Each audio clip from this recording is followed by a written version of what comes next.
আসসালামু আলাইকুম বন্ধুরা, এবি কিচেনে সকলকে সাদর আমন্ত্রণ। আবার একটি রেসিপি নিয়ে হাজির হলো। চলুন তাহলে আজকের রেসিপিটা শুরু করা যাক। আজকে আমি তৈরি করছি আমড়ার আচার।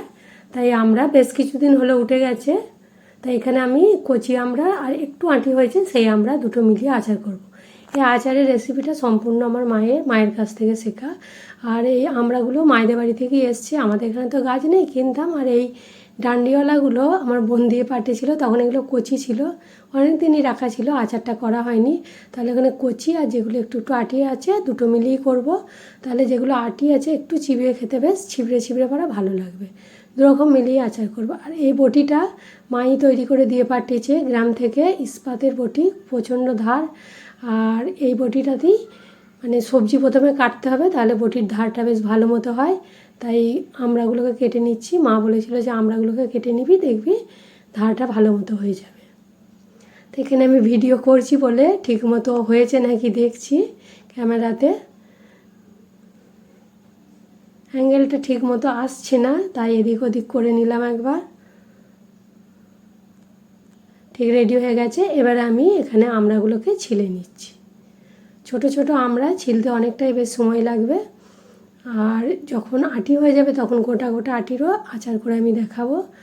তা এখন আমি এগুলো করছি। এই আচারটা কিন্তু 1 বছর সংরক্ষণ থাকবে। অনেক রকম আমের আচারও করেছি, আমার কিন্তু আচার ওই অল্প ভিনেগার দেওয়ার কারণে বছর ঘুরে যায়, সেই ফল উঠে যায়, তবু কিন্তু আচার একই রকম থাকবে। এটাও পরের বছর আমরা এসে যাওয়ার পরে কিন্তু এই আচারটা রাখা থাকলে ঠিক একই রকম থাকবে। তো এখানে আমি কচি আর যেগুলো একটু আঁটি হয়েছে সবই একসঙ্গে এক একে ছিলে নিচ্ছি।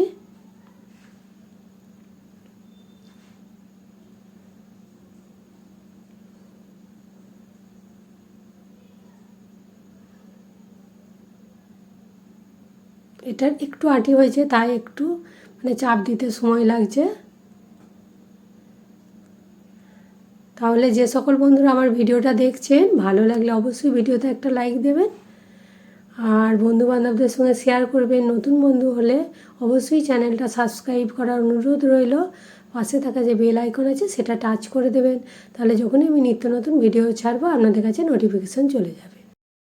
আর একবার এই আচারটা বানিয়ে দেখবেন, যদি ভালো হয় অবশ্যই কমেন্টে জানাবেন আপনাদের আচার কেমন হয়েছে। এখানে অনেকটাই আমড়া আছে, আমি অর্ধেকগুলো আমড়ার করব, মানে 2 কিলোর মতো আমড়া আছে, আমি 1 কিলো আমড়ার আচারটা করব। এখানে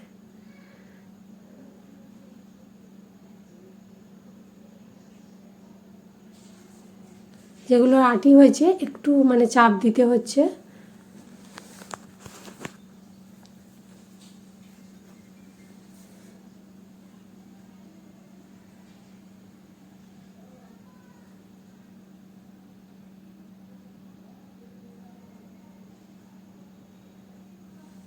যতটা আচার করব সব কটা ছেলা হয়ে গেছে। এবারে পরিষ্কার করে পানি দিয়ে 2-3 বার ধুয়ে নেব। ধুয়ে নেওয়া হয়ে গেছে। এবারে নুন দিয়ে আর পানি দিয়ে ভিজিয়ে রাখবো।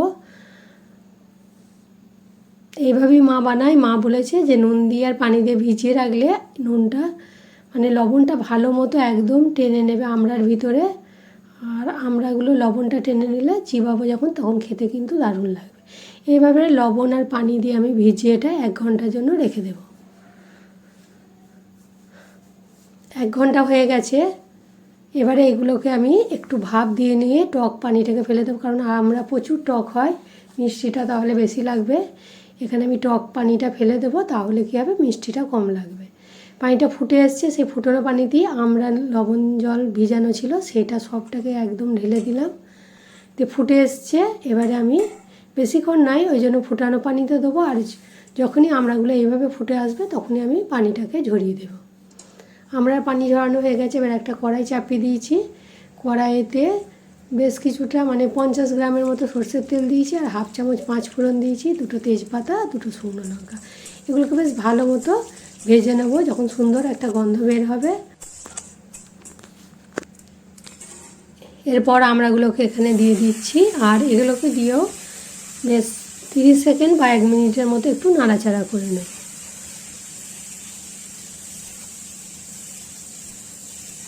বেশিক্ষণ ভাজবো না। উল্টে পাল্টে 30 সেকেন্ডের মতো ভেজে নিয়েছি। এবারে এখানে আমি 250 গ্রাম চিনি দিয়েছি আর গুড় দেব। গুড়ও মোটামুটি 200 গ্রামের মতো দিয়েছি। এখানে গুড় আর চিনি মিলিয়ে দেব, তাহলে কালারটা কিন্তু খুব সুন্দর আসবে। এবারে এই গুড়ের বাটিটা ধুয়ে অল্প সামান্য পানি দিয়েছি।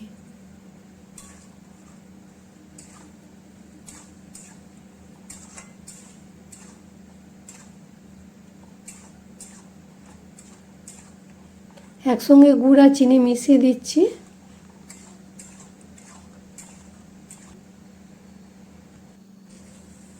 ফুটে এসছে, গুড় চিনি দুটোই গলে গেছে। এবারে এখানে কালারটা যাতে আরও সুন্দর হয় তার জন্য আমি এখানে একটু দিচ্ছি হলুদ গুঁড়ো আর দেব কাশ্মীরি লঙ্কা।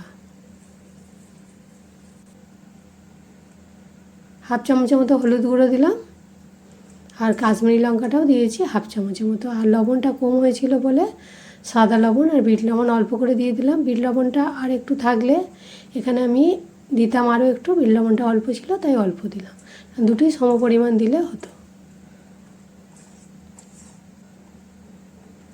ফুটতে ফুটতে কালারটা এত সুন্দর এসে গেছে, দেখতে মানে কি বলবো, একদম ফাটাফাটি, এত সুন্দর লাগছে দেখতে। আমি নিজেই মানে অবাক হয়ে গেছি কালার দেখে, আর এতটা ভালো লাগছে মানে দেখি লোভ লেগে যাচ্ছে, জিভে তো পানি চলে আসছে। এমনিতেই আমি প্রচণ্ড টক খেতে ভালোবাসি, কাঁচা টক, আম, আমড়া, তেঁতুল সমস্ত কিছু। আর যাতে আচারটা আরও বেশি দিন ভালো থাকে, খারাপ না হয়, তার জন্য 2 চামচের মতো ভিনেগার দিয়ে দিলাম। আর এখানে আমি একটা আচারের স্পেশাল ভাজা মশলা তৈরি করে রেখেছি, আমের আচারে দিয়েছিলাম, সেটাই বেশি করে রাখা আছে বলে ওটাই 2 চামচ দিয়ে দেবো। এই ভাজা মশলাটা তৈরি করেছি শুকনো লঙ্কা, গোটা জিরে, ধনে, 5 ফোড়ন, এগুলোকে বেশ হালকা ভেজে নিয়ে ড্রাই রোস্ট করে রেখে দিয়েছি। এগুলোই 2 চামচ দিয়ে দিলাম, দেওয়ার কারণে আচারের মানে সুন্দর একটা গন্ধ বের হবে। এত সুন্দর গন্ধ বের হচ্ছে, আর কালারটা তো দেখে কী লোভনীয় হয়েছে, মানে বলছি না একদম ফাটাফাটি, দেখি দারুণ লাগছে, মনে হচ্ছে এক্ষুনি খেয়ে নিই।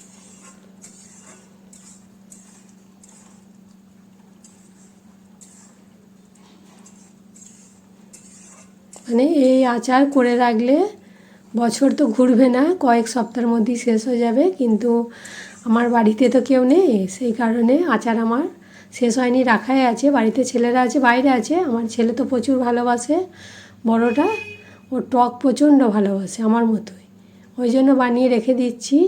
এবারে অনেক আচারই বানানো আছে, একে একে সব শেষ হবে। দেখতে পাচ্ছেন বন্ধুরা, দেখতে কতটা লোভনীয় হয়েছে, মানে দেখতেও যত সুন্দর, খেতেও কিন্তু সেই রকমই সুন্দর হয়েছে, মানে যাকে বলে একদম ফাটাফাটি। একবার বানিয়ে খেয়ে দেখবেন, বাড়ির লোকেরা আপনার তো প্রশংসায় পঞ্চমুখ হয়ে যাবে, আর খেয়ে বলবে হেভি টেস্ট। এটাকে আমি কাঁচের বয়ামে রেখে দেবো। এই আচারটা কিন্তু অবশ্যই কাঁচের বয়ামে রাখতে হবে, প্লাস্টিকের বয়ামে রাখলে আচার খারাপ হয়ে যাবে। আর আচারের বয়ামটাকে ভালো করে ধুয়ে রোদে 2-3 দিন শুকিয়ে রেখে দিতে হবে, তাহলে আচার মোটেই খারাপ হবে না। এইভাবে ভরে রেখে ঢাকনাটাকে ভালোভাবে টাইট করে আমি রেখে দেবো। এই আচার বললাম পরের বছর যখন আমরা উঠবে তখনও কিন্তু এই আচার একই রকম থাকবে, স্বাদেরও কোনো পরিবর্তন হবে না। তাহলে দেখতে পেলেন বন্ধুরা কত ঝটপট এই আমড়ার আচার তৈরি হয়ে গেল। বাজারে এখন প্রচুর পরিমাণে আমড়া পাওয়া যাচ্ছে, তাহলে এনে রাখুন আর ঝটপট আচার তৈরি করে নিন। আর আমার ভিডিওটা ভালো লাগলে অবশ্যই লাইক, কমেন্ট, শেয়ার করুন। আজ এই পর্যন্তই, খোদা হাফেজ।